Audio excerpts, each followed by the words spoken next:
양파는 우리의 식탁에서 가장 흔하게 볼 수 있는 채소 중 하나이지만 동시에 인류의 오랜 역사와 함께해온 특별한 식품이다. 고대 이집트의 벽화에는 피라미드를 건설하던 노동자들이 양파와 마늘을 먹는 장면이 남아있으며 고대 그리스의 병사들과 운동선수들은 힘과 지구력을 얻기 위해 양파를 갈아 마시거나 생으로 먹었다는 기록이 존재한다.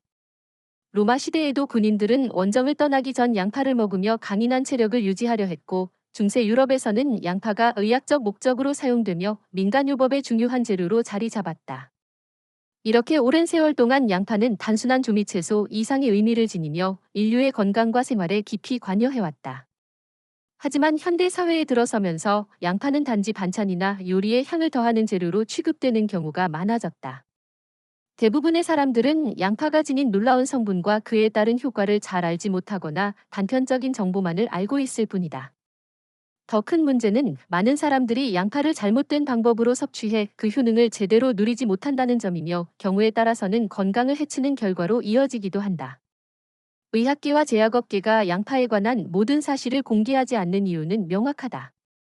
양파가 제대로 활용된다면 고혈압약, 당뇨약, 콜레스테롤약 같은 약물의 소비가 줄어들 수 있고 이는 곧 막대한 이익을 얻는 구조에 영향을 주기 때문이다. 그래서 양파의 진짜 가치는 대중에게 충분히 알려지지 않았고 지금 이 순간에도 수많은 사람들이 냉장고 속에 있는 양파를 올바르게 활용하지 못하고 있다. 양파의 놀라운 힘을 이해하려면 먼저 그 안에 들어있는 성분을 살펴야 한다.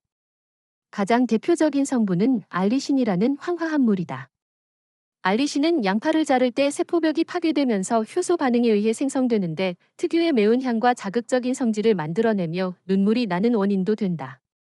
그러나 알리신은 단순한 자극 물질이 아니라 혈관을 확장하고 혈압을 낮추며 혈액순환을 개선하는 효과를 지닌 물질이다.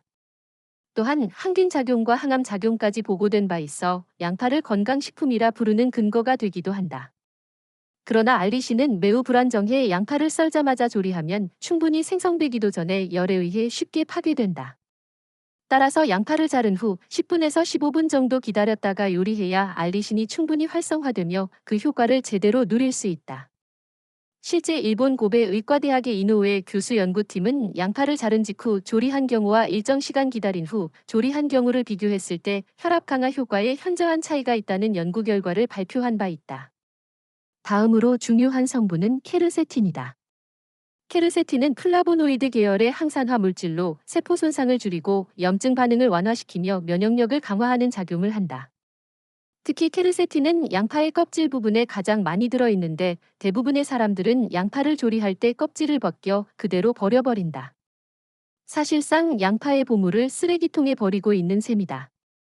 서울대학교 약학대학 연구팀은 양파 껍질에 들어있는 케르세틴의 농도가 속살에 비해 몇 배 이상 높다고 발표했으며 이 성분이 암 예방, 심장병 억제, 혈관 보호에 도움이 된다는 사실을 확인했다. 따라서 양파 껍질은 잘 씻어 말린 후 가루로 만들어 음식에 뿌려 먹거나 차로 끓여 마시는 등 다양한 방식으로 활용하는 것이 바람직하다. 양파를 섭취하는 올바른 방법에는 몇 가지 황금 법칙이 있다. 첫째는 양파를 자른 후 반드시 기다려야 한다는 것이다. 기다림의 시간 동안 효소 반응이 진행되며 알리신이 충분히 형성되고 이를 통해 혈압 조절과 항산화 효과가 극대화된다. 둘째는 껍질까지 활용해야 한다는 것이다. 껍질을 버리는 것은 케르세틴이라는 보물을 잃는 것과 같다. 껍질을 건조시켜 가루로 만들면 밥이나 국, 반찬에 쉽게 섞어 먹을 수 있고 꾸준히 섭취하면 심혈관 질환 예방에 큰 도움이 된다. 셋째는 조리 방법이다. 양파를 물에 오래 삶으면 수용성 영양소가 빠져나가 버리지만 들기름이나 올리브유 같은 기름에 가볍게 볶으면 지용성 영양소 흡수율이 높아지고 케르세틴의 체내 이용률도 증가한다. 실제 일본의 한 연구팀은 양파를 들기름과 함께 볶았을 때 케르세틴의 흡수율이 5배 이상 상승했다는 임상 결과를 보고했다. 양파의 효과는 섭취 시간대에 따라서도 달라진다.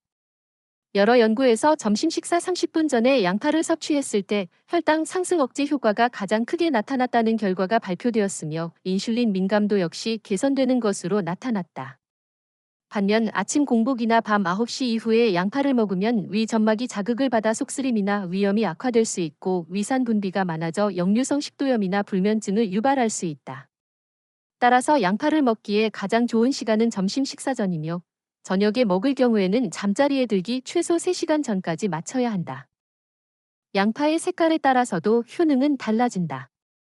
보라색 양파에는 안토시아닌 색소가 풍부하여 강력한 항산화와 항암 효과를 기대할 수 있으며 위암과 대장암 예방에 도움을 줄 수 있다. 노란 양파는 케르세틴 함량이 가장 높아 혈압과 콜레스테롤 수치를 낮추고 혈관 건강을 지키는 데 유리하다. 흰 양파는 알리신 함량이 상대적으로 많아 혈당 조절과 인슐린 민감도 개선에 기여한다.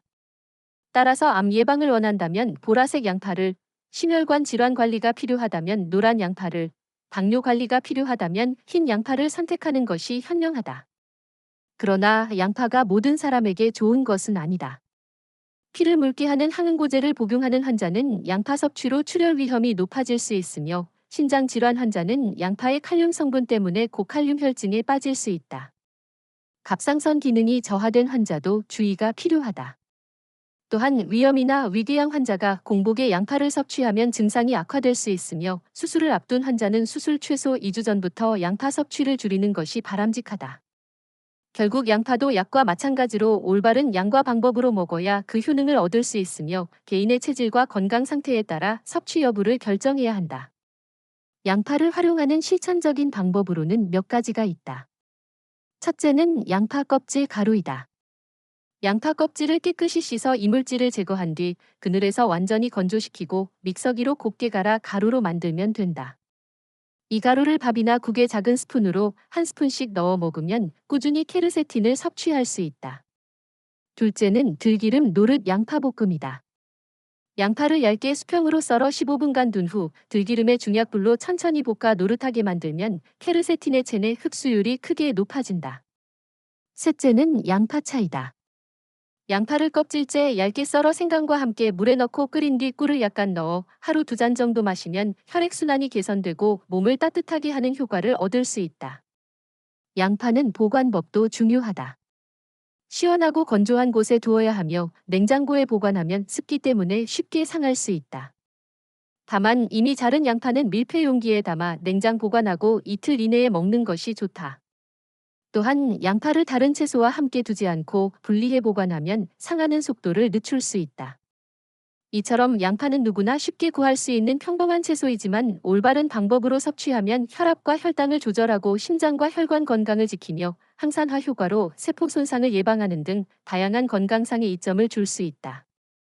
그러나 잘못된 방법으로 섭취하거나 개인의 건강 상태를 고려하지 않고 무분별하게 먹으면 해가 될 수도 있다는 점을 잊지 말아야 한다. 양파는 단순한 식재료를 넘어 올바른 이해와 활용을 통해 건강을 지키는 강력한 도구가 될 수 있다.